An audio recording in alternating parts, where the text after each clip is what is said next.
Hello আমার প্রিয় বন্ধুরা, সবাই কেমন আছো? প্রীতি সিম্পল লাইফে তোমাদের সবাইকে স্বাগত জানাচ্ছি। আশা করি ভালো আছো। আজকে আমার ছেলে মেয়ে আবদার করলো যে পাও ভাজি খাবো মাম্মি, ডিনার করতে আর ইচ্ছে করছে না, কিছু নিত্য নতুন কিছু একটা বানাও। তা ভাবলাম সব কিছু যেহেতু বাসায় আছে আমি বানিয়ে ফেলি আর তোমাদের সাথে শেয়ারও করে দিই। আশা করি আমার বন্ধুরা সবাই ভীষণ খুশি হবে। এই তো সমস্ত কিছু আয়োজন করে আমি বসে পড়লাম পাও ভাজি তৈরি করতে।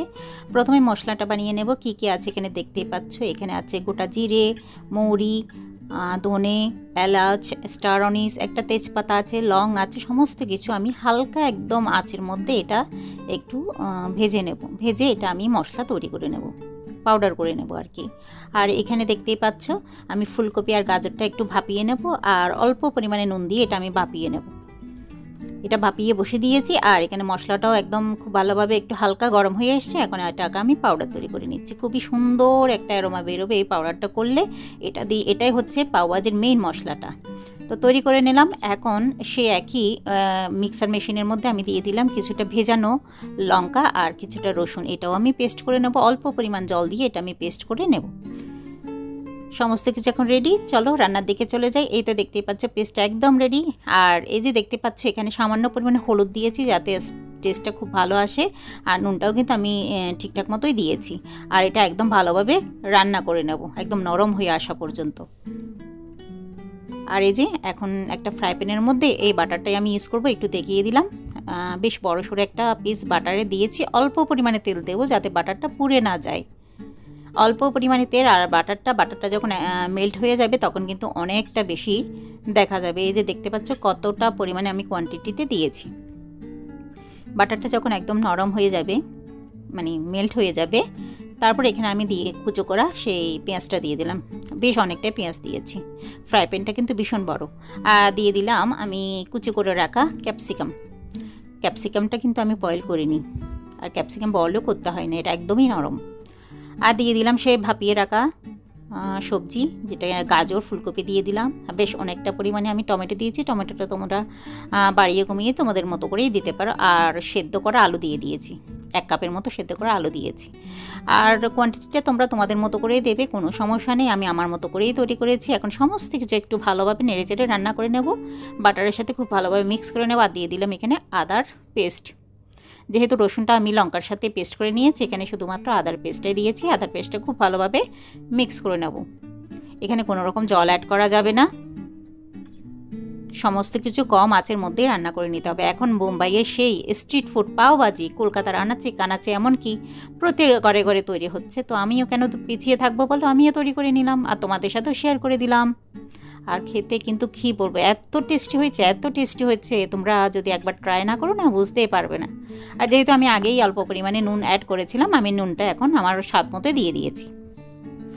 আর দিয়ে দিচ্ছি সেই যে পেস্ট করে রাখা লঙ্কা রসুনের যে পেস্টটা তৈরি করে রেখেছিলাম সেটাও দিয়ে দিলাম। দিয়ে খুব ভালোভাবে কিন্তু মিক্স করে নেবো। আর দিয়ে দিচ্ছি হিংটা অবশ্যই দেবে, খুব ভালো টেস্ট হয়। এখন সমস্ত কিছু আমি মিক্স করে নেব। তার আগে দিয়ে দিলাম মশলা। আমি দিয়েছি কাশ্মীরি লঙ্কা গুঁড়ো, সামান্য পরিমাণে হলুদ, সামান্য পরিমাণে জিরে। যেহেতু আমি একটা মশলা অলরেডি তৈরি করে রেখেছি তাই এখানে আর বেশি কিছু দেওয়ার দরকার নেই। এখন সমস্ত কিছু মিক্স করে নেব, বাস মিক্স অ্যান্ড মিক্স।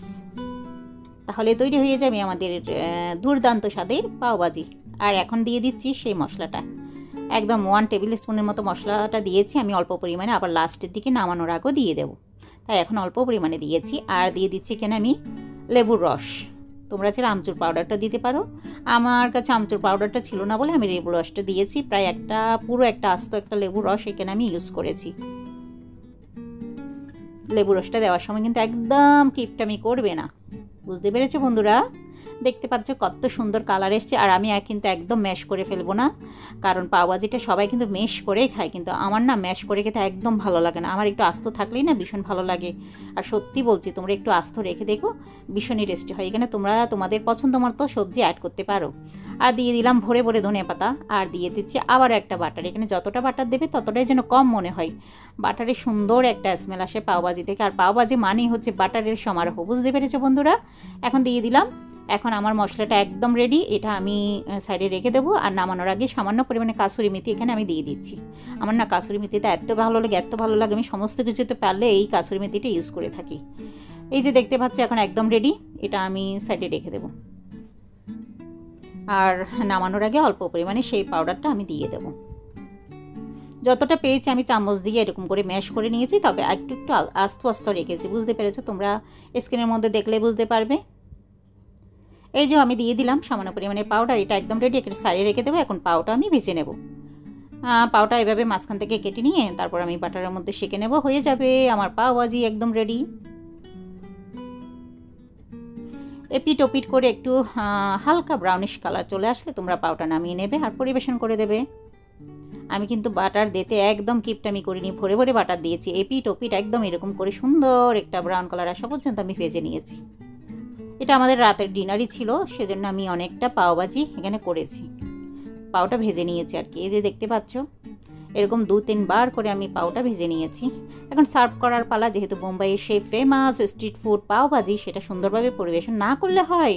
দেখতে পাচ্ছ আমি কি সুন্দর করে পরিবেশন করেছি। আবারও কিন্তু বাটার দিতে কিপটামি করিনি, মাঝখানে বাটারটা বসিয়ে দিয়েছি। পাও আর হচ্ছে সেই অনিয়ন আর টমেটো সামান্য পরিমাণে ধনেপাতা দিয়ে আমি পরিবেশন করেছি। আমার মেয়ে একটু খেয়েও দেখাচ্ছে তোমাদের কেমন হয়েছে, সে কিন্তু হাতের মাধ্যমে দেখিয়ে দেবে। তাহলে কেমন লাগলো আজকের রেসিপিটা জানাতে একদম ভুলবে না। By everyone.